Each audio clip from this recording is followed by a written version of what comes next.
आजकल हम लोग देख रहे हैं कि देश में अलग अलग घटनाएं हो रही है। वैसे तो कांग्रेस पार्टी ने हमेशा आतंक की राजनीति से दूर रही है, लेकिन कुछ बातें स्पष्ट करना बहुत ज़रूरी है और स्पष्ट रूप से जनसामान्य को भी मालूम होनी चाहिए। यही हेतु आज मुझे एआईसीसी ने आज यहाँ पे हैदराबाद में भेजा है और प्रेस कॉन्फ्रेंस हमने यहाँ पे ली है। तो उदयपुर में जो घटना हुई उसका जो हत्यारा था वो तो बीजेपी का कार्यकर्ता निकला। उसके ओपन उसने मेंबरशिप बीजेपी की ली थी। वहाँ के जो सीएलपी लीडर विरोधी पक्ष नेता है उनका दामाद का अतुल चौड़िया जी का वो वहाँ पे वो फैक्ट्री में काम करता था। कटारिया जी के ये दामाद है और अब ये बताइए इस बात को हमने क्या कहना चाहिए। वैसी घटना अमरावती में भी हुई।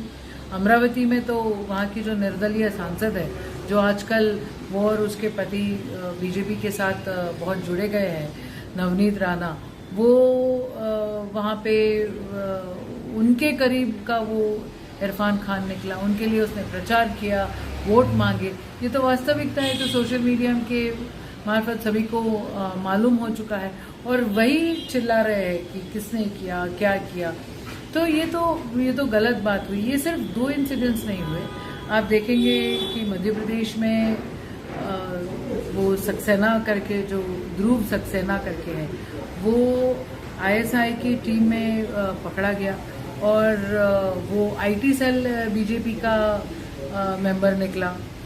वहाँ पे असम में भी आप देखेंगे कि एक बीजेपी के कार्यकर्ता को वहाँ पे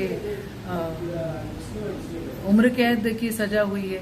करीबन 1000 कोटि का करोड़ का उन्होंने घपला किया है और ये घपलों से पैसे आते थे वो आतंकवादियों को देते थे और वही पैसों से वो हथियार खरीदते थे। वो हथियार हमारे जो रक्षक है, हमारे जो मिलिट्री है, उनके विरुद्ध में वो इस्तेमाल होता था। सक्सेना के बाद में 2 साल के बाद में मध्य प्रदेश में आपने देखा होगा कि कोई सिंह करके है, बलराज सिंह, उनको पकड़ा गया। वो भी बीजेपी से जुड़े हुए एक संस्था के और वो टेरर को फंडिंग कर रहे थे। तो ये सारी वार्ताएं जो है वो हमको, हमारे देश को एक अलग ही मोड़ पे ले। भाजपा वाले राष्ट्रवाद की बातें करते हैं और फिर ये कैसा नाता है। माने राष्ट्रवाद की बातें एक तरफ होती है और दूसरी तरफ आतंकवादियों को देखो ना, पुलवामा में क्या हुआ, कौन था वो और उसको क्यों छोड़ा गया था, कंधार में किसने किया, मुंबई में जो अटैक हुआ वो किसने किया, वो कौन जिम्मेदार है इन सारी चीज़ों के लिए। हथियारों का लेन देन करने वाला एक डीएसपी वो जो पकड़ा गया उसकी जांच क्यों बंद की गई। ये सारे सवाल है और ये सारे सवाल जनसामान्य तक पहुंचने चाहिए। उन्होंने भी जानना चाहिए कि क्या हो रहा है। एक तरफ राष्ट्रवाद की बातें करे और दूसरी तरफ आतंकवाद को प्रेरणा दे, ये तो नहीं होने देंगे। ये तो देश हमारा है और इसे सुरक्षित रखना हमारा काम है।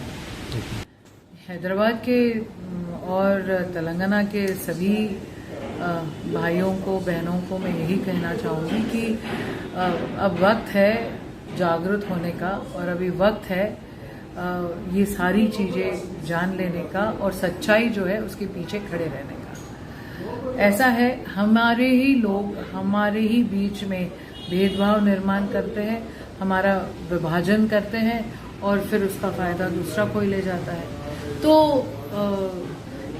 ये तो गलत बात हुई। हमें इकट्ठा आना पड़ेगा, हमें एकजुट रखनी पड़ेगी और हमें कांग्रेस पार्टी को यहाँ पे बरकरार करना पड़ेगा, ताकत देनी पड़ेगी और तभी कहाँ जाकर हम लोग सर्वधर्म समभाव का सही मायने में रिस्पेक्ट करते हैं। ऐसा आपका पूरा नाम बताइए। यशोमती ठाकुर, मैं विधायक हूँ महाराष्ट्र से और मैं एक्स कैबिनेट मिनिस्टर भी रही हूँ